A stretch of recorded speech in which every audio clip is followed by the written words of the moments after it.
Avoir un cadre restreint où la vie des partis politiques, la société civile et les syndicats devraient être pris en compte, tel est le souhait de la classe politique de Guinée. Leurs revendications prises en compte s'est illustrée avec la participation aux travaux autour du ministre de l'administration du territoire qui les a reçus pour définir les termes d'un futur cadre de dialogue permanent. Il y a beaucoup d'activités à dérouler et qui prennent du temps. C'est pour cette raison que nous pensons que plus vite on se met au travail et qu'on ne passe pas tout son temps à faire des discussions oiseuses pour qu'on aille directement sur le fond des sujets et obtenir des documents de travail pour qu'on puisse faire la transition dans des délais raisonnables.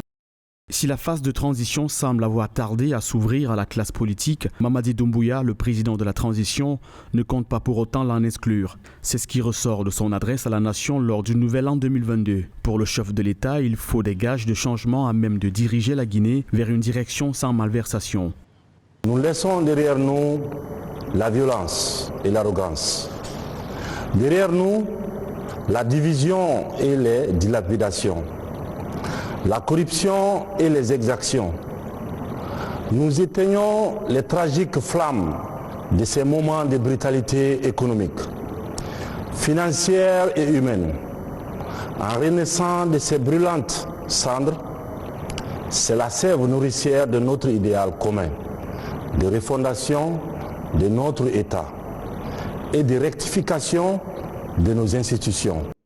La classe politique souhaite désormais que l'un des partenaires de la Guinée, la CEDEAO par exemple, puisse participer au dialogue. Elle y voit un facilitateur qui va permettre d'harmoniser les positions de manière à ce qu'il en ressorte des conclusions respectées par les parties prenantes. En novembre 2021, le président de la transition avait refusé la nomination d'un envoyé spécial de la CEDEAO pour la Guinée.